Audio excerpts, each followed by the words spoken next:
Война началась с момента аннексии Крыма. Еще за несколько дней до появления так называемых зеленых человечков. В одной из частей проходил службу парень, и он позвонил, попросил помочь пополнить счет на мобильном телефоне. Из-за того, что местные жители начали блокировать выход из части, ребята не могли выйти, чтобы купить себе скретч-карты. Потом начали обращаться его сослуживцы, коллеги. Начали возникать проблемы с едой, с водой, с какими-то там бытовыми вещами. Мы это тоже начали туда переправлять. Ну и потом эта раковая опухоль начала стремительно расползаться по всей территории Крыма. Потом мы уже подключились к процессу вывода наших военнослужащих и их семей на материковую Украину. Не успели это закончить, как начался Донбасс.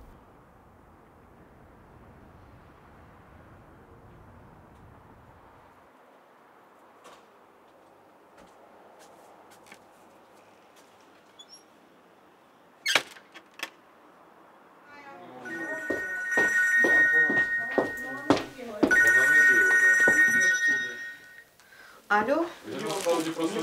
Добрый день. Пока раньше 16-го нет. Попробуйте, может быть, завтра позвонить, может что-то изменить. Ага, да, до побачення. Алло? Здрасте. Противоосколочные, да. Ну, оказывается, есть какие-то, я сейчас вам скажу. Я просто сегодня первый раз услышала баллистические пакеты с кевлара. Вот, что-то такое, противоосколочные. Какая-то одежда, да? Да. Понятно. Думала, что ты тут якось зробиш. Ой, Саш, секунду, подожди. Алло? Да? Оксана, нет, не знаю. Здравствуйте. Ой, секунду, пожалуйста. Сашунь, я тебя наберу, хорошо? Давай. Да, слушаю вас.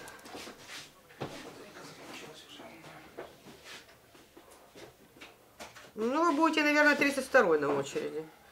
Да. Я просто слышала сегодня, что наш товарищ, который занимается этим мероприятием, он говорил, что у него уже больше 30 подразделений, и все боевые, и все, которые принимают участие непосредственно в боевых действиях, как бы всем надо. А вы какое подразделение? Я поняла. Хорошо, Игорь. Ладненько, давайте. В общем, я передам ваше, как бы, этот замовление, а там будем дальше уже определяться. Давайте. Такой дурдом начался. Так. Волонтерское движение – это реакция активной части общества на бездействие государства. У меня в кабинете висит флаг 95-й бригады, и там лозунг «Никто, кроме нас». Вот, в принципе, наверное, вот именно этот посыл, он и породил в Украине людей, которых сейчас называют волонтерами. Привет, Лешенька, как дела? У тебя? У тебя? Вот это да. Понятно. Понятно. Да ничего. Ничего. Воюем. Ну, я утром звонил, да, у них сейчас объявили сбор, и сегодня едут. Слышишь? А, так ты с Викой поехал? Да? О.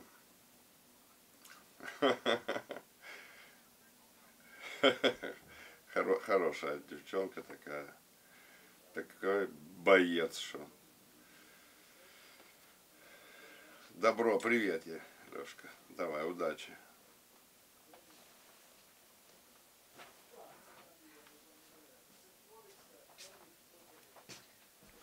Добрый день. Привет, Свет. Изначально мы начали помогать 51-й бригаде. Волей случая мы познакомились с одной молодой женщины. Ее двоюродный брат служил в разведывательном батальоне именно 51-й бригады. Вчера было более 100 аптечек отправлено. Да. Она обратилась к нам с просьбой, мол, вот есть брат, и надо помочь там ребятам то. Мы начали собирать деньги. Мы, естественно, связались с бойцами, и подсобрав некоторую сумму, мы закупили то, что мы хотели передать туда ребятам, упаковали машину и поехали.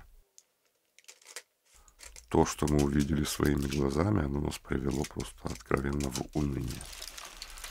Так, а где-то наши иконки еще были. О, давай я сейчас буду складывать. Так, лекарство я положила, да? Хорошо.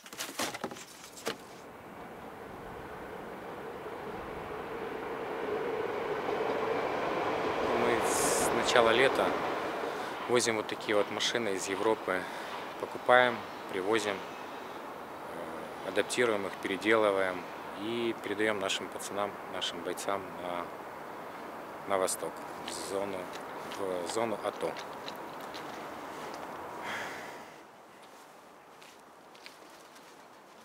Это станция техобслуживания, одна из 5 станций, где проводится комплексный ремонт, переоборудование вот тех машин, которые мы привозим.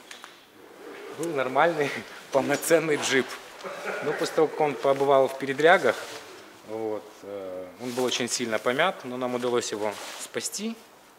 Вот, и сейчас это такой грузовичок-кабриолет.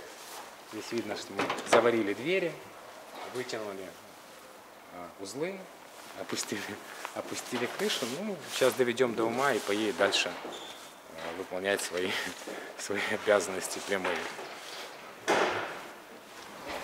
Вот что в итоге получается из абсолютно, на первый взгляд, цивильной гражданской машины, которую мы видели в начале. Да, это вот уже готовая машина, тот же Land Rover Discovery. Все лишнее отсюда было выброшено, все, что может гореть.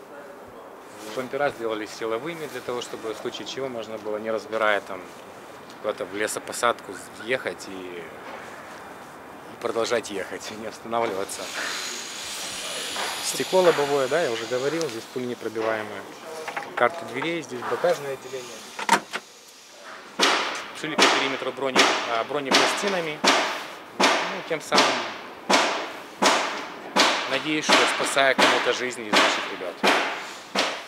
Ну, в итоге получился надежный вездеход. Со временем вокруг нас начали объединяться люди со своими инициативами, которые просто нуждались либо в какой-то координации, либо в поддержке.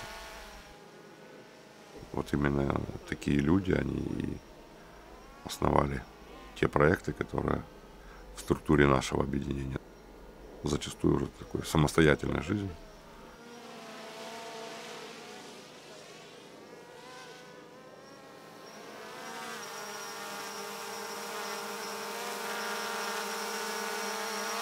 Володь, то же самое. К дереву, облет вокруг дерева, то есть осмотр дерева и обратно. Высота 40 метров.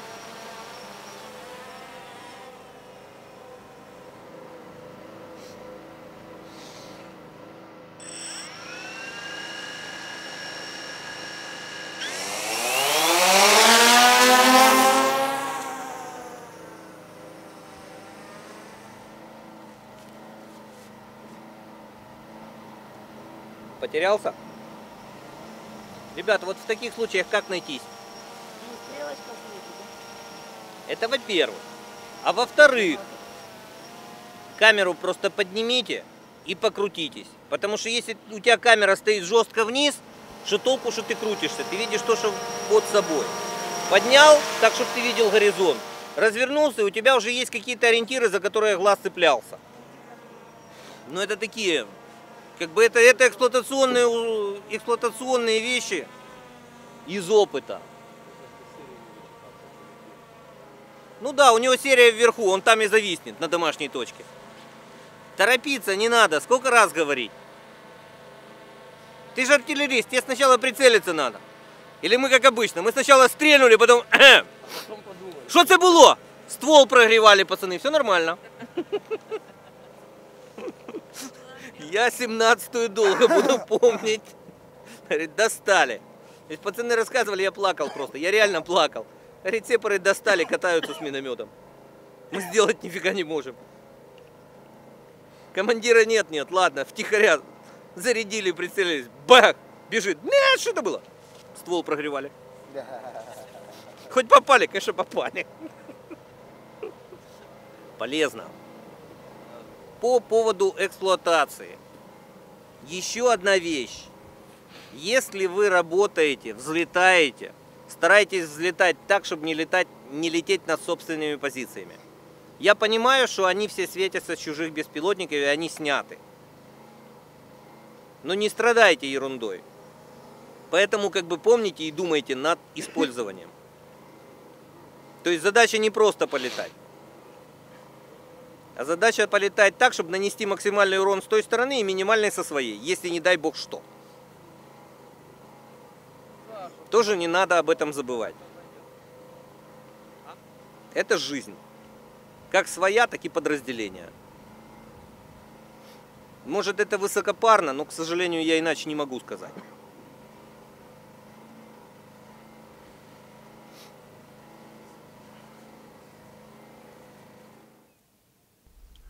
Любая война всегда и везде это кровь, грязь, дым, пожары, грабежи, насилие, мародерство. Это было, есть и будет. От этого никто никогда никуда не денется. К сожалению, у меня уже есть личный счет. Есть потери среди тех людей, которых я очень близко знал.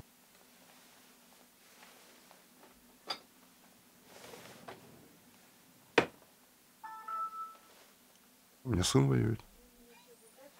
Воюет на передовой. Так что да, меня лично эта война уже тоже коснулась.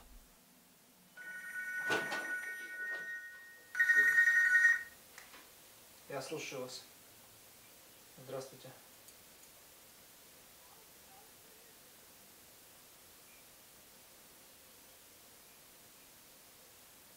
Да. Нет, только тем, кто находится непосредственно уже в зоне АТО, в районе боевых действий. В данный момент ее здесь нет. В данный момент ее нет, и сегодня не будет.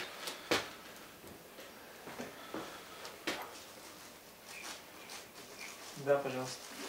Добрый день. Здравствуйте. И это самое, Григорий Пикар. Вот дверь с правой стороны.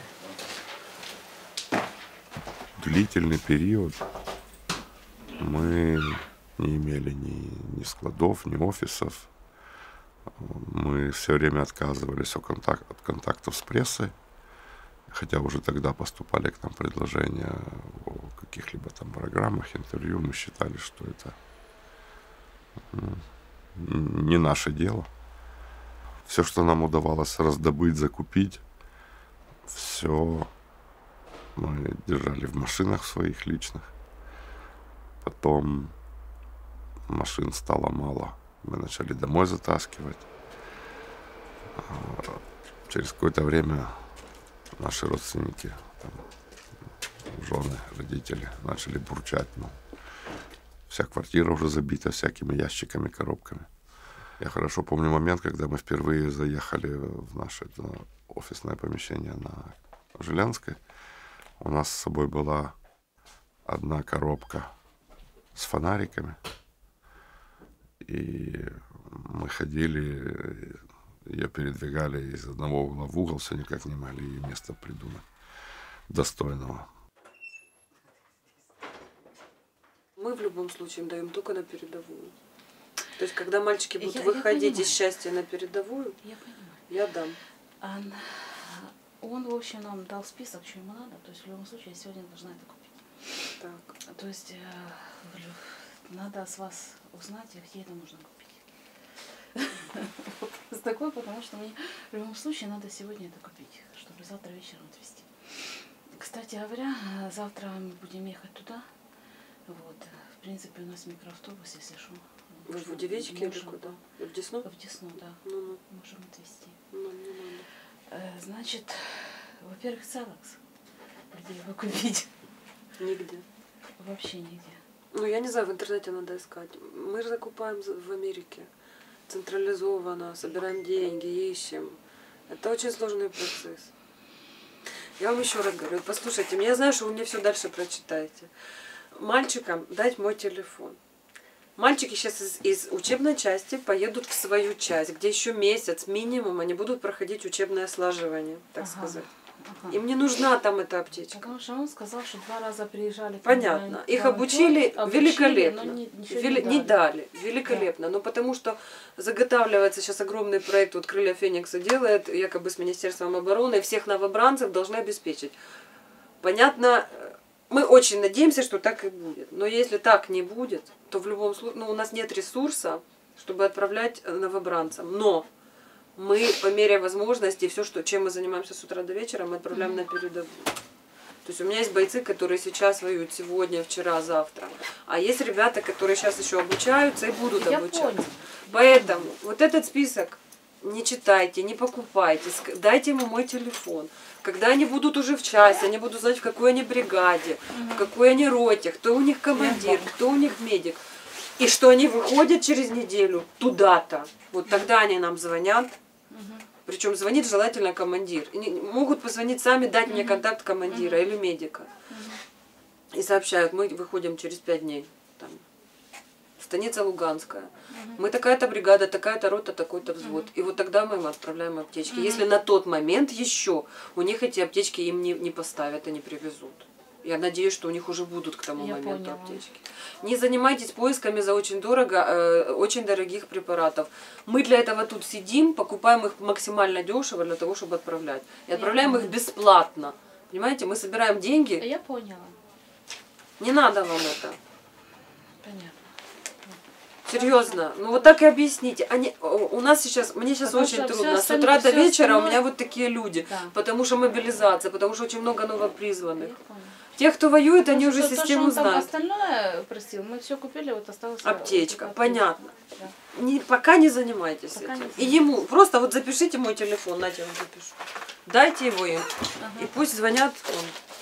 Сейчас покажу нашу гривну, еще не это самое.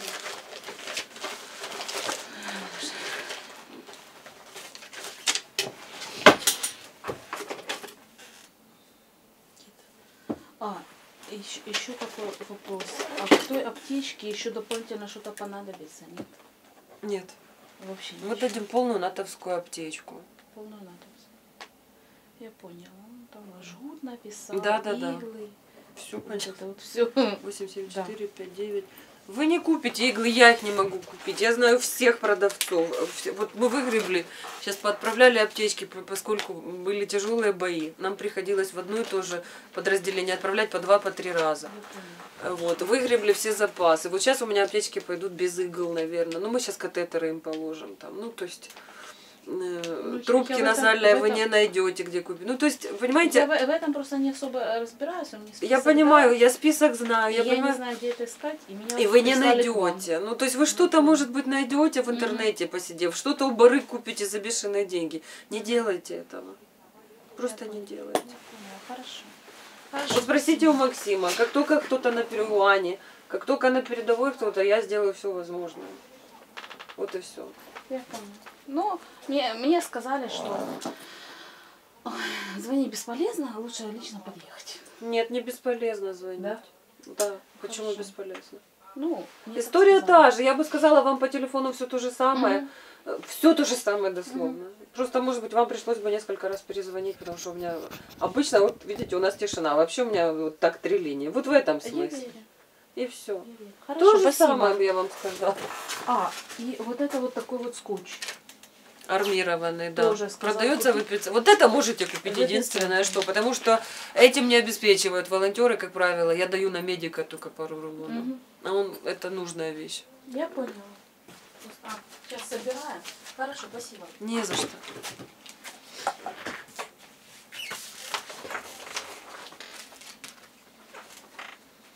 Люди стали к нам подключаться, подтягиваться. В основном благодаря Фейсбуку, личным связям, общению с людьми живым.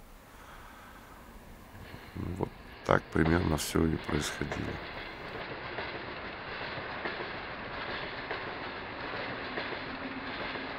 С самого начала мы перед собой однозначно определили задачи. У нас нету своих подразделений и чужих. У нас нету любимых и нелюбимых. Мы помогаем абсолютно всем подразделениям Збройных сил Украины, МВД, СБУ, пограничникам, всем тем ребятам, которые в какой-либо мере защищают нашу Родину. Вот это берем? Да, это все мы туда раздаем.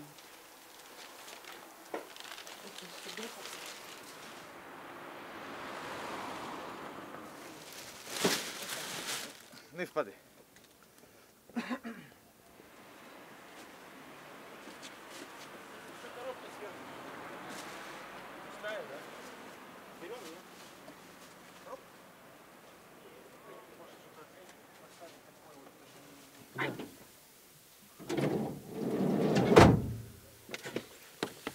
Ну что, Поконим? вздрогнули. Мы, в принципе, догадывались, что понадобится многое. Но того, что нету вообще практически ничего, мы даже представить себе не могли.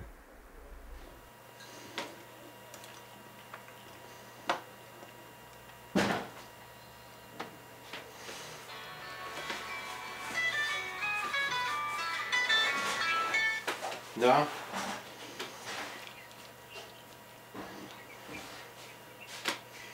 Сейчас наберу.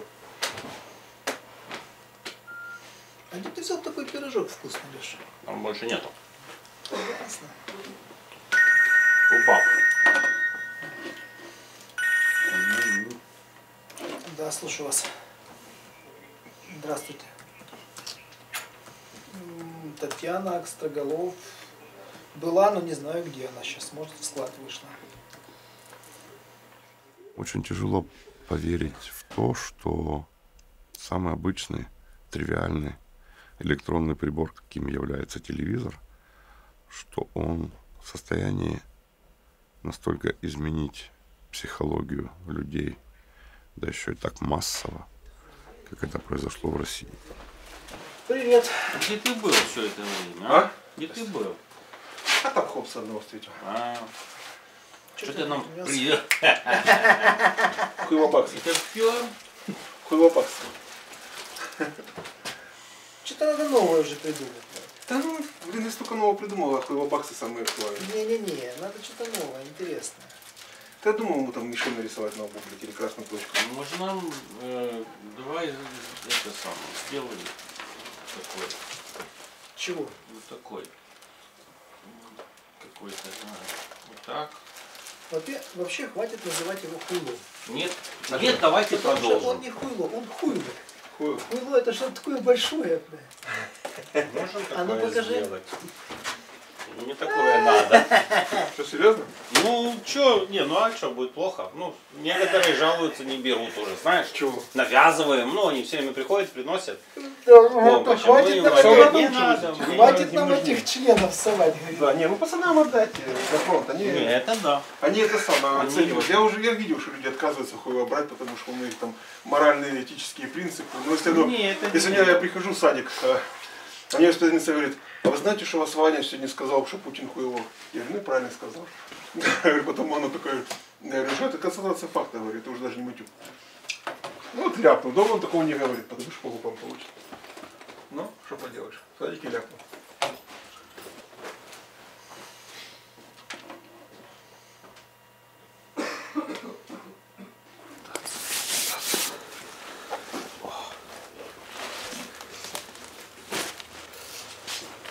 Это птица.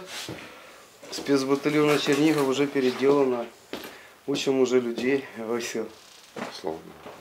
Вчера там была такая заруба, что через несколько дней, знаешь, вот, ну, после какой-то срани, вроде нормально, а потом он вспомнил, говорит, Каспер, говорит, 5 дней назад 30 метров от меня снаряд взорвался. Я говорю, Ермоленко, что такое творил? Что ж ты сейчас очкой живет, а сейчас меня начало трусить. Ну, он уже отошел до вчера. Ну, за вчера вот. Так что нормально все. Все хорошо.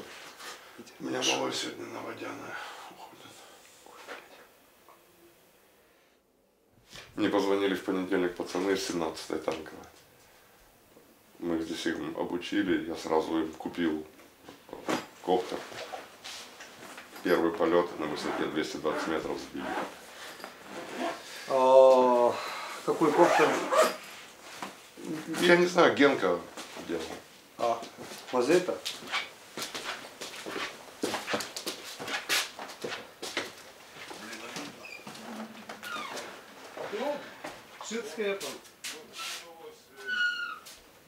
Что меня еще тогда очень поразило, у подавляющего большинства ребят отсутствовало понимание, внутреннее понимание того, что они прибыли не на какой-то там летний пикник, а что они прибыли на войну.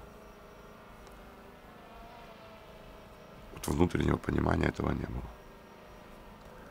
И в конечном итоге заплатили очень дорогую цену. Вот нельзя так взлетать, это своя машина, это место пуска. Это такая мелочь, но ее надо знать. Потому что против тебя этим работают. Потому что все сильно доверяют электронике. Пацаны пришли, нам, говорит, радиостанции, почем? По 1,5 штуки баксов. Со сканером, со всеми делами. Я говорю, да, молодцы. Достаю сканер. Я говорю, включай.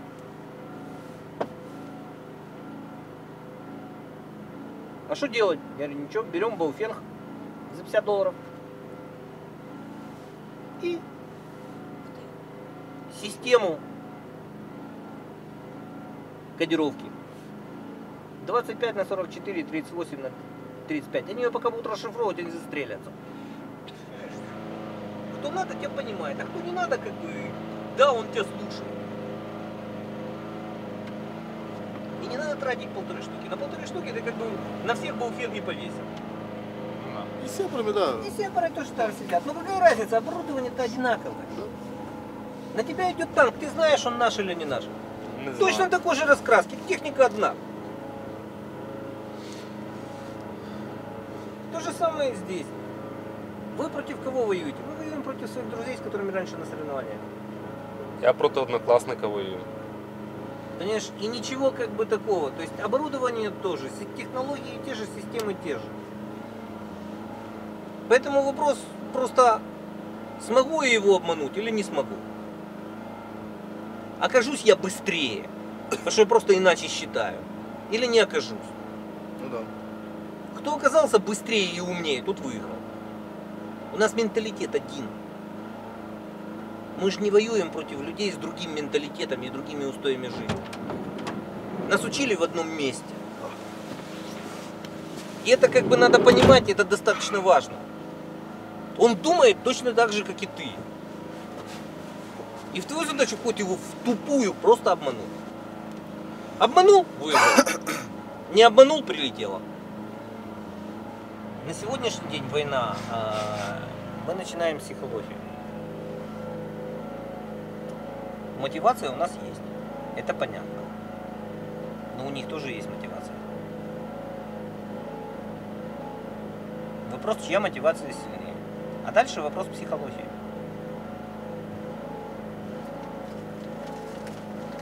Знаешь, вчера простой вопрос, там сидели, ну вот то, что я говорил, момент зачистки. Заходишь, 2 вооруженных взрослых, 2 детей. Гена, ты в ребенка выстрелишь? Выстрелил. А это у меня в группе не все бы выстрелили. Я говорю, да я лесом, я проходил это уже. Я выстрелил, я не буду думать. Потому что я четко понимаю, что вырастить из него нормального уже не выйдет. Потому что он запомнит, что его родных грохнули. Грохнули вояки. Кто? Укропы. Мочить. Без разговоров. К сожалению, это так. Вопрос не в том, кто против кого, а вопрос против чего. Люди, которые уезжают из этой страны, вывозят детей там еще куда и еще чего-то. Их можно осуждать? С одной стороны да, с другой стороны нет. Ты куда поедешь? Мне все равно куда, вопрос откуда. Люди уезжают отсюда. Они не едут там в Штаты, в Чехию, они едут из Украины. Вот когда ты начинаешь думать так, ты понимаешь, что надо что-то менять в Украине, а не в Штатах. Понятно. И тогда ты начинаешь работать здесь. Это то, о чем я раньше говорил. Ребята, каждый на своем месте должен делать свое дело. Это еще Марк Аврелий сказал. Все, и не надо изобретать велосипед. Почему я не воюю там? Потому что я полезнее здесь. Логично. Потому что через меня прошло 300 человек. Из этих 300 человек 200 наносят достаточно серьезный урон. Но при этом прикиньте себе на секундочку, да, вот я вас выпускаю каждую неделю. Я точно знаю, кого-то я вижу последний раз. Я больше не увижу человека. Человек уйдет в небесную сотню. Ты представляешь, как это? Трохи уявляю. Не так може сильно, але... И вопрос еще бабушка надвое сказала. Да, мы периодически ездим туда, периодически выполняем какие-то задачи. Втихаря, вчетвером сели в машинку, приехали, свое черное дело сделали и уехали. Но для нас это не сафари, а работа. Потому что то, что сделаем мы, не может сделать никто. Потому что есть уровень подготовки, есть оборудование, есть понимание. У нас 4 офицера высококлассных. И это нормально.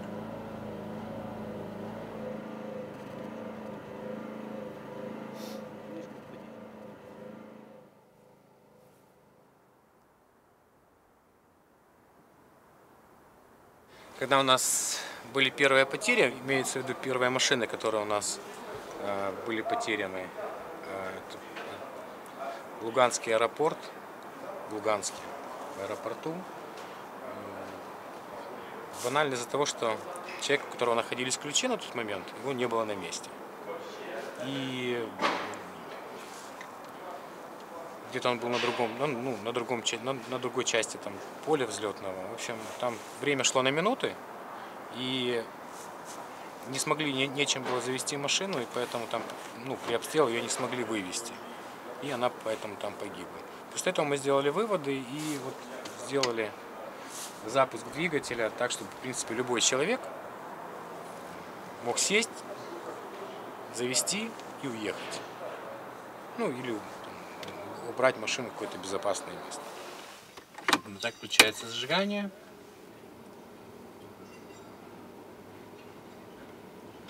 И кнопочка старт заводит двигатель. Машина может ехать.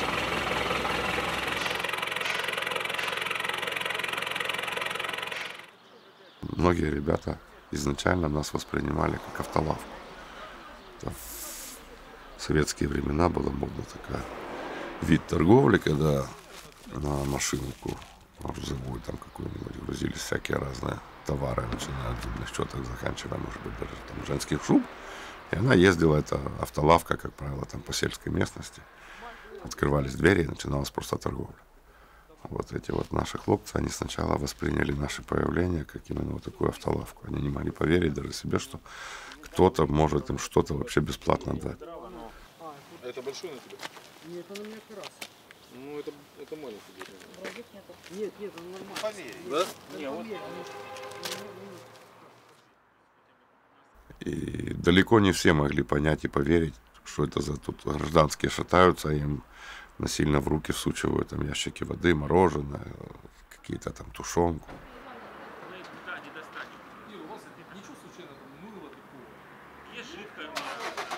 С того времени изменилось много. Выросли объемы той помощи, которую получаем мы от людей, соответственно, той помощи, которую мы оказываем всем подразделениям. Увеличилось понимание военнослужащими, сотрудниками МВД того, что попадают в тот регион, они попадают на войну, где реально убивают, калечат, берут в плен, издеваются. И идет борьба не на жизнь, а на смерть.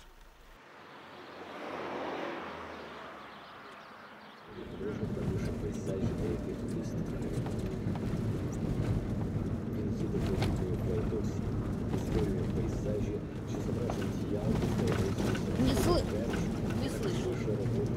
Я вас не слышу.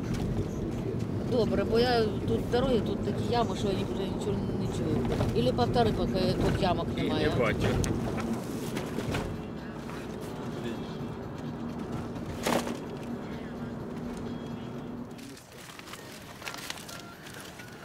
Дорогий солдат, добрий день. Я знаю, що ти повернешся додому живим і здоровим з перемогою.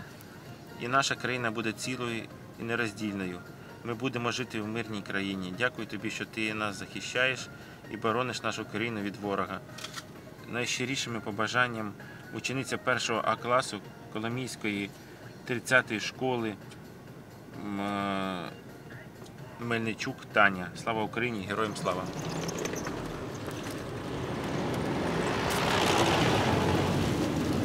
Вон техника пришла, смотри.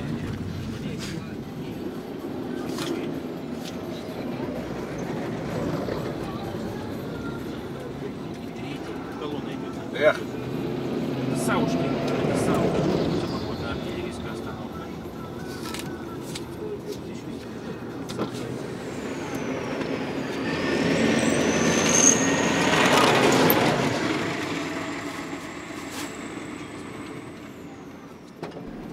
Принципиально изменилось,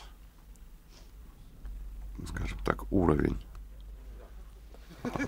той помощи, которую мы оказываем. Если изначально мы начинали с тривиальных там каких-то самых элементарных продуктов питания, фонариков, темповских бронежилетов, то сейчас мы уже давно уже, в принципе, поставляем и средства связи, и средства сканирования эфира, и радиоразведка, комплексы, и оружие, и снайперские прицелы, и тепловизионные прицелы.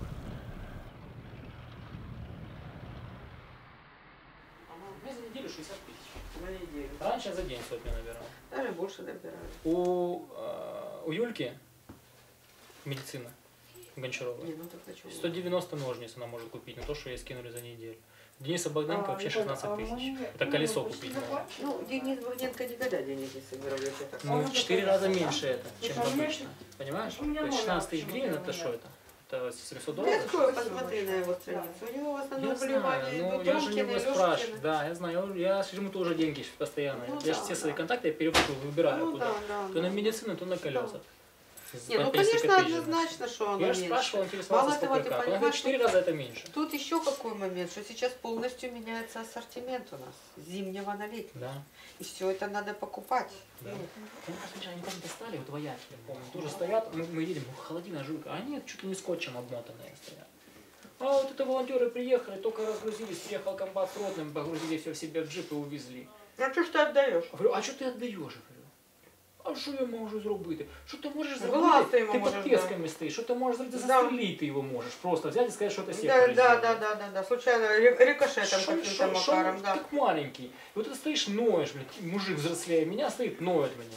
А при... Нет, так вы понимаете, при этом при всем звонить волонтерам и не ныть, а требовать. Понимаешь? Ми волонтерів ніколи не бачили, но при этом вчера волонтеры приезжали, разгрузились, да, но они Да, не да, видели. волонтеров. Нет, так у меня тоже тут такие цирки были.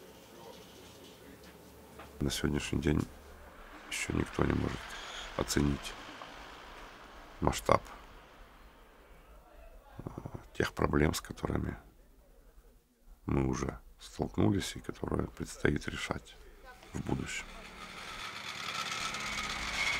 Там на передке, хотя ты рискуешь жизнью, но в принципе вот эти вот рамки, стереотипы поведения, там все проще. мы уже получили и с каждым днем будем получать все больше и больше людей с так называемым афганским синдромом. Это люди, которые пережили войну, в первую очередь люди, которые побывали в экстремальных ситуациях, то есть непосредственно огневой контакт, которые попадали под артобстрелы, артналеты. Все эти абсолютно люди, а их, если называть вещи своими именами, то их, наверное, уже на сегодняшний день десятки тысяч. Тот человек, который длительный период времени ходил по острию бритвы, для него нету компромиссов. У этих людей, у них обостренное чувство справедливости. Они продолжают жить в мире друг-враг, черное-белое. И они продолжают верить в то, что любой конфликт можно и нужно решить силой.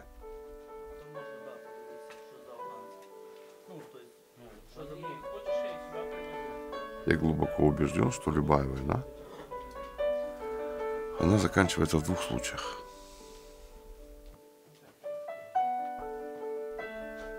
Победа, либо капитуляция. Одной из сторон.